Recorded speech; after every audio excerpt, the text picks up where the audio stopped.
Hi hello ನಮಸ್ಕಾರ. ನಾನು ನಿಮ್ಮ ಸ್ಪರ್ಶ ಗೌಡ.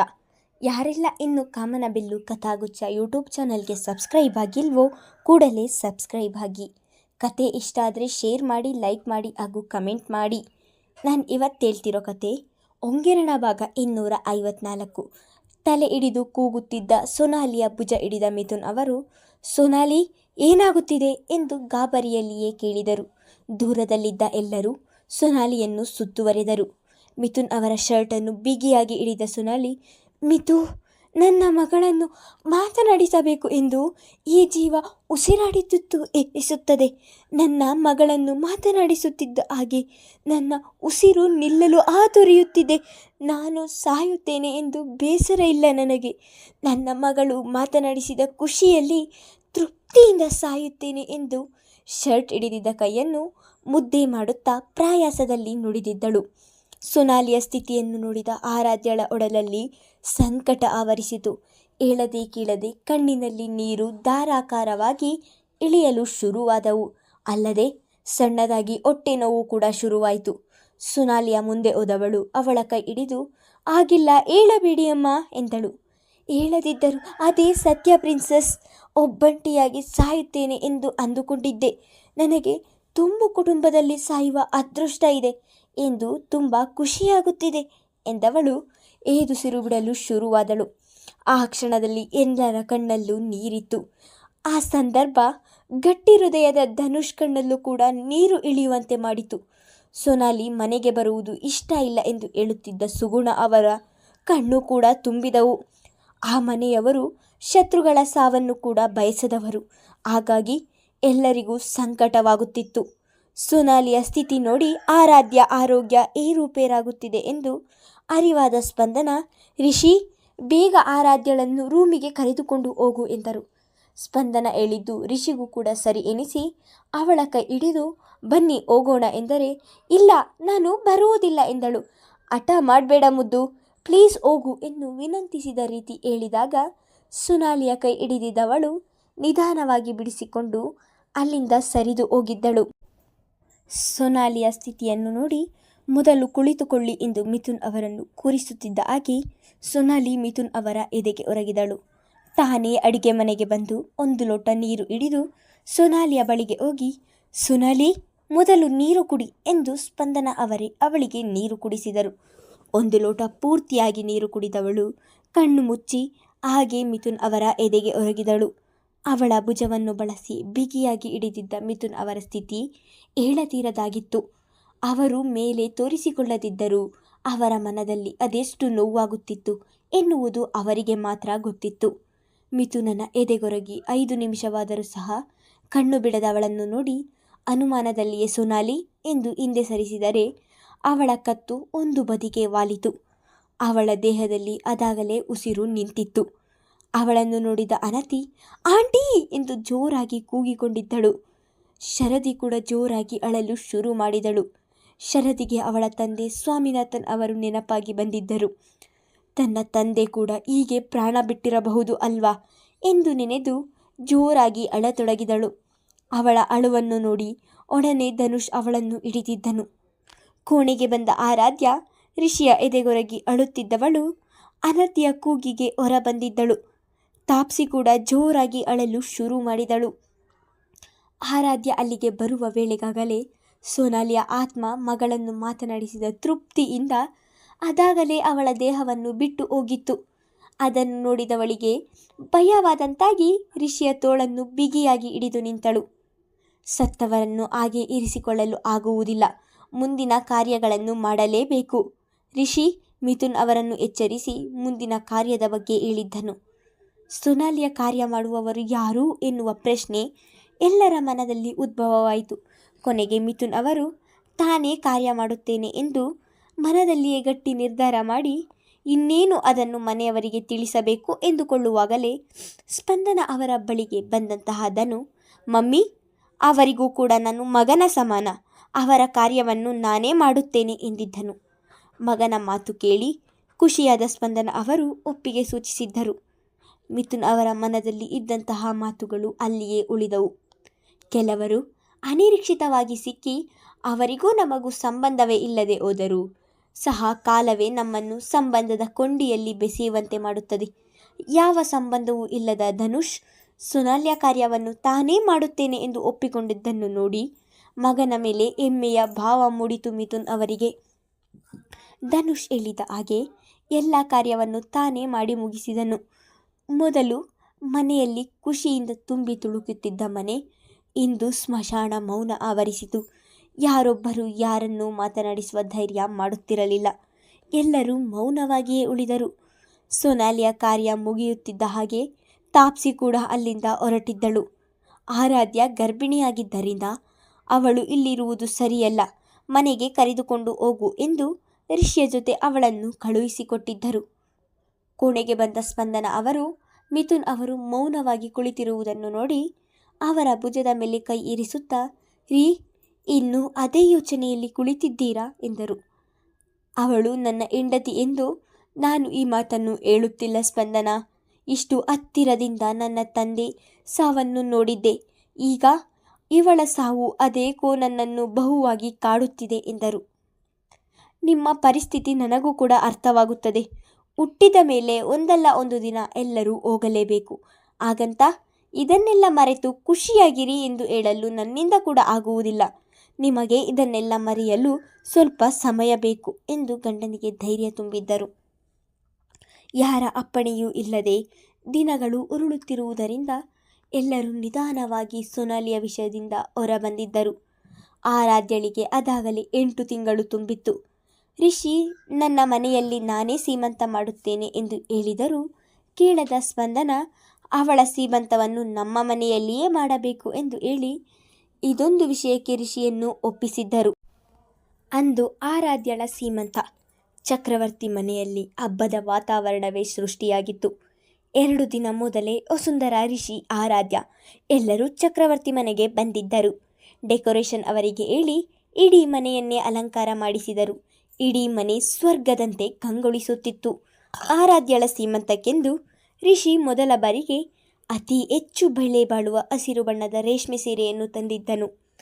ವಸುಂಧರಾ, ರಿಷಿ ಇಬ್ಬರು ಸೋಫಾ ಮೇಲೆ ಕುಳಿತಿರುವುದನ್ನು ನೋಡಿದ ಸ್ಪಂದನ ಅವರು ಅಲ್ಲಿಗೆ ಬಂದು ವಸುಂಧರಾ ಅವರ ಪಕ್ಕ ಕುಳಿತು, ವಸುಂಧರಾ, ರಿಷಿ ತುಂಬ ಆಸೆಯಿಂದ ರೇಷ್ಮೆ ಸೀರೆ ತಂದಿದ್ದಾನೆ.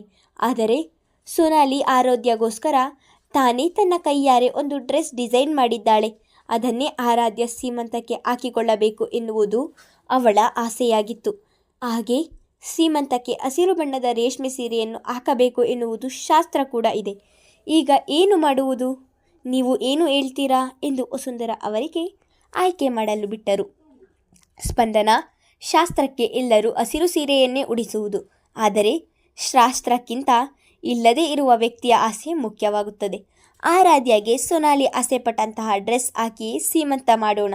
ಎಲ್ಲ ಮುಗಿದ ಮೇಲೆ ರಿಷಿ ತಂದಿರುವ ಸೀರೆಯನ್ನು ಉಡಿಸಿ 5 ನಿಮಿಷ ಕೂರಿಸಿದರೆ ಶಾಸ್ತ್ರ ಕೂಡ ಆದ ಹಾಗೆ ಆಗುತ್ತದೆ ಎಂದರು ವಸುಂಧರಾ. ನೀನು ಏನು ಹೇಳ್ತೀಯ ರಿಷಿ ಎಂದು ವಸುಂಧರಾ ಅವರ ಮಾತು ಕೇಳಿ ರಿಷಿಯನ್ನೇ ಮತ್ತೊಮ್ಮೆ ಕೇಳಿದರು ಸ್ಪಂದನ. ಅಮ್ಮ ಹೇಳಿದ್ದು ಸರಿಯಾಗಿದೆ ಅತ್ತೆ.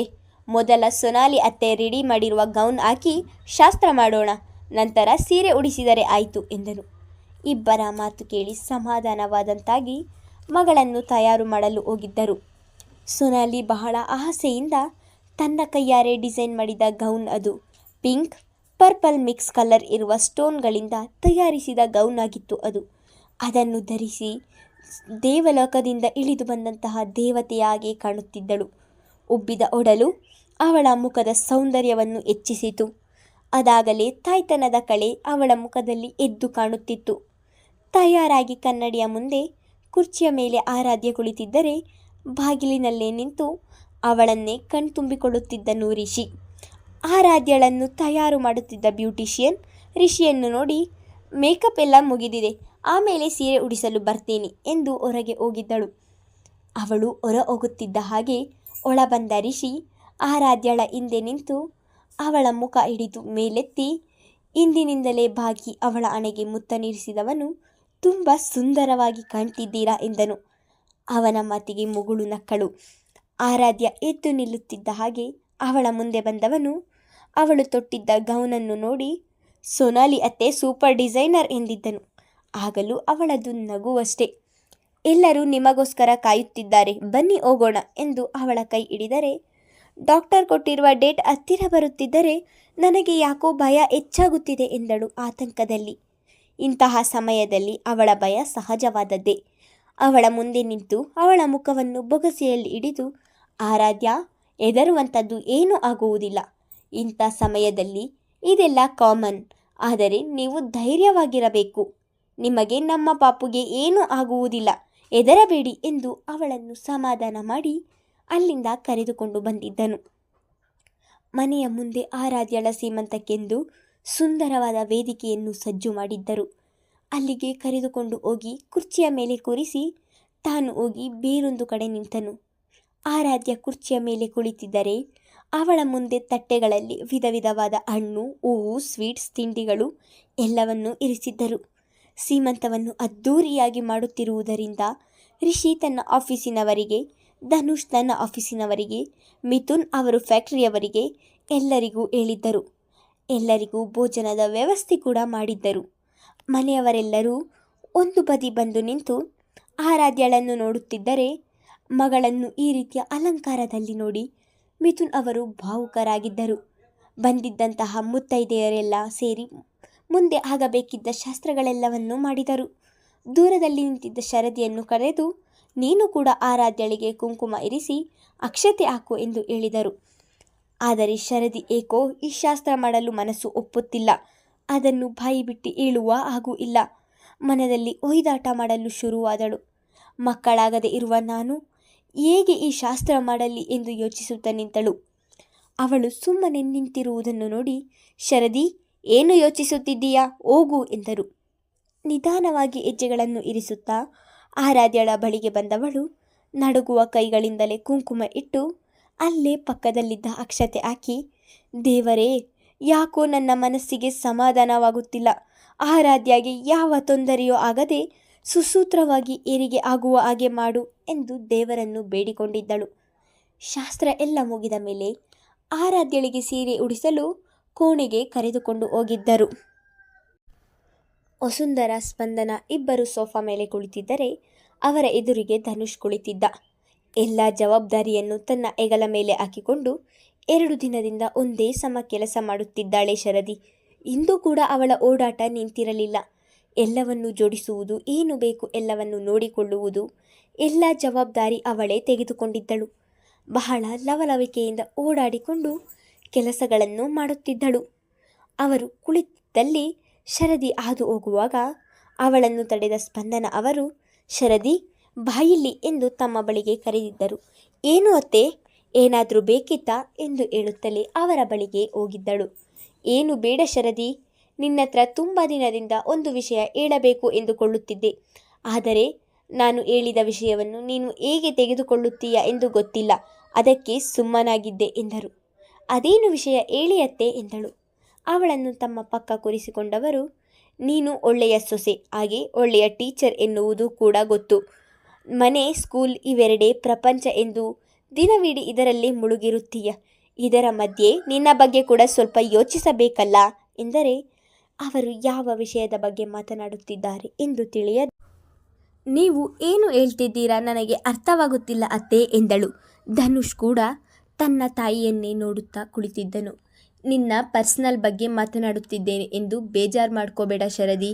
ಇವತ್ತು ಫಂಕ್ಷನ್ಗೆ ಬಂದಂತಹ ಕೆಲವರು ನಿಮ್ಮ ಮಗಳ ಸೀಮಂತ ಆಯಿತು, ನಿಮ್ಮ ಸೊಸೆಯ ಸೀಮಂತ ಯಾವಾಗ ಎಂದು ಕೇಳುತ್ತಿದ್ದರು ಎನ್ನುತ್ತಿದ್ದ ಹಾಗೆ ತನ್ನ ಅತ್ತೆ ಯಾವ ವಿಷಯ ಮಾತನಾಡುತ್ತಿದ್ದಾರೆ ಎಂದು ತಿಳಿದು ಹೋಗಿತ್ತು. ಒಡನೆ ಎದುರಿಗೆ ಕುಳಿತಿದ್ದ ಧನುಷ್ ಮುಖವನ್ನು ನೋಡಿದಳು. ನೀನು ಫ್ಯಾಮಿಲಿ ಪ್ಲ್ಯಾನಿಂಗ್ ಮಾಡಿಕೊಂಡದಿದ್ದರೂ ಅದು ತಪ್ಪು ಎಂದು ನಾನು ಹೇಳುವುದಿಲ್ಲ. ಆದರೆ ಯಾವ ಕಾಲಕ್ಕೆ ಏನೇನು ಆಗಬೇಕು ಅದು ಆಗಬೇಕು ಶರದಿ. ಮಗುವಾದ ಮೇಲೂ ನೀನು ಸ್ಕೂಲಿನ ಜವಾಬ್ದಾರಿಯನ್ನು ತೆಗೆದುಕೊಳ್ಳಬಹುದು ಎನ್ನುತ್ತಿದ್ದ ಹಾಗೆ, ಸ್ಪಂದನ, ನನ್ನ ಮನಸ್ಸಿನ ಮಾತನ್ನು ಇವತ್ತು ನೀವು ಹೇಳುತ್ತಿದ್ದೀರಾ. ಇದರ ಬಗ್ಗೆ ನಾನು ಏನಾದರೂ ಮಾತನಾಡಿದರೆ ಎಲ್ಲಿ ಯಾರು ನನ್ನನ್ನು ತಪ್ಪು ತಿಳಿಯುತ್ತಾರೋ ಎಂದು ಇಷ್ಟು ದಿನದಿಂದ ನಾನು ಏನನ್ನೂ ಮಾತನಾಡಿರಲಿಲ್ಲ. ನನಗೂ ಕೂಡ ಇವಳು ಇನ್ನೂ ತಾಯಿಯಾಗಲಿಲ್ಲವಲ್ಲ ಎನ್ನುವ ಕೊರಗು ಇದೆ ಎಂದು ತನ್ನ ಮಾತು ಸೇರಿಸಿದರು ವಸುಂಧರಾ. ನಾನು ಇದನ್ನು ನಿನ್ನ ಮನಸ್ಸು ನೋಯಿಸಬೇಕು ಎಂದು ಹೇಳುತ್ತಿಲ್ಲ ಶರದಿ. ನಮಗೂ ಈ ಮನೆಯಲ್ಲಿ ಕಂದನನ್ನು ನೋಡಬೇಕು ಎನ್ನುವ ಆಸೆಯಿಂದ ಹೇಳುತ್ತಿದ್ದೇನೆ ಅಷ್ಟೇ ಎಂದವರ ಮಾತು ಕೇಳಿ ಅವಳ ದುಃಖ ಒತ್ತರಿಸಿ ಬರುತ್ತಿತ್ತು. ಆದರೂ ಅದನ್ನು ಪ್ರಯಾಸದಲ್ಲಿ ತಡೆದು, ನೀವು ಈ ರೀತಿ ಹೇಳಿದ್ದರಿಂದ ನನಗೇನು ಬೇಸರ ಇಲ್ಲ ಅತ್ತೆ, ನಾನು ಕೂಡ ಆ ದಿನಕ್ಕೋಸ್ಕರ ಕಾಯುತ್ತಿದ್ದೇನೆ ಎಂದವಳು ಧನುಷ್ ಕಡೆಗೆ ಕೋಪದಲ್ಲಿಯೇ ನೋಡಿ ತನ್ನ ಕೋಣೆಗೆ ಹೋಗಿಬಿಟ್ಟಿದ್ದಳು. ಅವಳು ಮುಟ್ಟಾದ 2 ದಿನದ ತನಕ ಮಗುವಿಗಾಗಿ ಎಷ್ಟು ಕೊರಗುತ್ತಾಳೆ ಎನ್ನುವುದು ಕಣ್ಣಾರೆ ಕಂಡಿರುವವನು ಈಗ ಅವಳಿಗೆ ಎಷ್ಟು ನೋವಾಗಿದೆ ಎಂದು ಅರಿತು ತಾನು ಕೂಡ ಅವಳ ಹಿಂದೆಯೇ ಬಂದಿದ್ದನು. ಕೋಣೆಗೆ ಬಂದವಳ ದುಃಖದ ಕಟ್ಟೆ ಒಡೆದಿತ್ತು. ಹಾಸಿಗೆಯ ಮೇಲೆ ಕುಳಿತು ಜೋರಾಗಿ ಅಳುತ್ತಲಿದ್ದಳು. ಅದನ್ನು ನೋಡಿದವನು ಒಡನೆ ಬಾಗಿಲನ್ನು ಭದ್ರಪಡಿಸಿ, ಶರದಿ, ಏನಿದು, ಇಷ್ಟು ಚಿಕ್ಕ ವಿಷಯಕ್ಕೆ ಮಕ್ಕಳ ಹಾಗೆ ಅಳ್ತಿದ್ದೀಯಲ್ಲ, ಮಮ್ಮಿ ಆ ರೀತಿ ಮಾತನಾಡಿದರು ಎಂದು ಬೇಜಾರಾಯ್ತಾ ಎಂದನು. ಇಲ್ಲದನು ಅತ್ತೆ, ಮಾತನಾಡಿದ್ದಕ್ಕೆ ನನಗೆ ಯಾವುದೇ ಬೇಸರ ಇಲ್ಲ. ನನ್ನ ಮೇಲೆ ನನಗೆ ಬೇಸರವಾಗುತ್ತಿದೆ. ಅದಕ್ಕೆ ನಿನ್ನನ್ನು ಹಾಸ್ಪಿಟಲ್ಗೆ ಹೋಗು ಎಂದಿದ್ದು. ಆದರೆ ನೀನು ಎಂದು ಅಲ್ಲಿಗೆ ಮಾತು ನಿಲ್ಲಿಸಿ ಮತ್ತೆ ಅಳುವುದನ್ನು ಶುರು ಮಾಡಿದಳು. ಒಡನೆ ಅವಳನ್ನು ತನ್ನ ಎದೆಗೆ ಒರಗಿಸಿಕೊಂಡವನು, ಸಾರಿ ಶರದಿ, ನೀನು ಈ ವಿಷಯದಲ್ಲಿ ಇಷ್ಟೊಂದು ನೊಂದುಕೊಳ್ಳುತ್ತೀಯಾ ಎಂದು ತಿಳಿದಿರಲಿಲ್ಲ ಎಂದನು. ಅವನ ಮಾತಿಗೆ ಅವನಿಂದ ಹಿಂದೆ ಸರಿದವಳು, ಬೇಡದನು, ನನ್ನನ್ನು ಸಮಾಧಾನ ಮಾಡಬೇಡ, ನಾನು ಸ್ವಲ್ಪ ಹೊತ್ತು ಒಂಟಿಯಾಗಿರಬೇಕು, ಪ್ಲೀಸ್ ಇಲ್ಲಿಂದ ಹೊರಡು ಎಂದಳು. ಪ್ಲೀಸ್ ಶರದಿ, ನೀನು ಹೀಗೆ ಅಳುವುದನ್ನು ನನ್ನಿಂದ ನೋಡಲು ಆಗುವುದಿಲ್ಲ. ನಿನ್ನನ್ನು ಹಾಸ್ಪಿಟಲ್ಗೆ ಕರೆದುಕೊಂಡು ಹೋಗಬೇಕು ತಾನೇ, 2 ದಿನ ಬಿಟ್ಟು ಕರೆದುಕೊಂಡು ಹೋಗ್ತೀನಿ ಎಂದು ಹೇಳಿ ಅವಳಿಗೆ ಸಮಾಧಾನ ಮಾಡಿ. ಆರಾಧ್ಯ ರಿಷಿ ತಂದ ಸೀರೆಯಲ್ಲೂ ಕೂಡ ದೇವತೆಯಾಗಿ ಕಾಣುತ್ತಿದ್ದಳು. ಸೀರೆ ಉಟ್ಟು ಕುಳಿತುಕೊಳ್ಳುತ್ತಿದ್ದವಳನ್ನು ಊಟ ಮಾಡಿ ಬಂದವರು ಮತ್ತೊಮ್ಮೆ ಅರಸಿ ಹೋಗಿದ್ದರು. ಸೀಮಂತ ಕಾರ್ಯಕ್ರಮ ಮುಗಿದು ಬಂದವರೆಲ್ಲ ಹೋಗಿಯಾಗಿತ್ತು. ಸಂಜೆಯಾಗಿದ್ದರಿಂದ ಹೊರಗೆ ತಂಪಾದ ಗಾಳಿ ಬೀಸುತ್ತಿತ್ತು. ಎಲ್ಲರ ಜೊತೆ ಮಾತನಾಡುತ್ತಾ ನಡುಮನೆಯಲ್ಲಿ ಕುಳಿತಿದ್ದ ಆರಾಧ್ಯ, ಮಮ್ಮಿ, ಯಾಕೋ ಶೆಕೆ ಆಗ್ತಿದೆ, AC ಕೂಡ ಸರಿಯಾಗುತ್ತಿಲ್ಲ, ಸ್ವಲ್ಪ ಹೊತ್ತು ಹೊರಗೆ ಕುಳಿತಿರುತ್ತೇನೆ ಎಂದಳು. ಆರಾಧ್ಯ, ಸೂರ್ಯ ಮುಳುಗಿದ ಮೇಲೆ ಗರ್ಭಿಣಿ ಹೆಂಗಸು ಮನೆಯ ಹೊರಗೆ ಬರಬಾರ್ದು, ಸೂರ್ಯ ಮುಳುಗುವಷ್ಟರಲ್ಲಿ ಒಳಗೆ ಬಾ ಎಂದರು ವಸುಂಧರ. ಅವರ ಮಾತಿಗೆ ಸರಿಯತ್ತೆ ಎಂದು ಆರಾಧ್ಯ ತುಟಿ ಅರಳಿಸಿ ಅದಾಗಲೇ ತನ್ನ ನೋವನ್ನೆಲ್ಲ ಬದಿಗೊತ್ತಿ ಎಲ್ಲರ ಜೊತೆ ಖುಷಿಯಲ್ಲಿ ಕುಳಿತು ಮಾತನಾಡುತ್ತಿದ್ದವಳು, ಅಮ್ಮ, ಆಗಲೇ ಸೊಸೆ ಮೇಲೆ ಎಷ್ಟು ಪ್ರೀತಿ ನೋಡು ನಿನಗೆ ಎಂದು ತನ್ನ ಅಮ್ಮನನ್ನು ಛೇಡಿಸುತ್ತಾ, ಆರಾಧ್ಯ, ನಾನೇ ನಿನ್ನನ್ನು ಕರೆದುಕೊಂಡು ಹೋಗುತ್ತೇನೆ ಎಂದು ಅವಳ ಕೈ ಹಿಡಿದು ಹೊರಗೆ ಕರೆದುಕೊಂಡು ಬಂದಿದ್ದಳು ಶರದಿ. ಸೂರ್ಯ ಆಗಷ್ಟೇ ತಣ್ಣಗಾಗಿದ್ದನು. ಅವನು ಮುಳುಗಲು ಇನ್ನೂ ಸಮಯವಿತ್ತು. ಲಾನ್ನಲ್ಲಿ ಇದ್ದ ಕುರ್ಚಿಯ ಮೇಲೆ ಕುಳಿತು ಇಬ್ಬರೂ ಮಾತಿಗಿಳಿದಿದ್ದರು.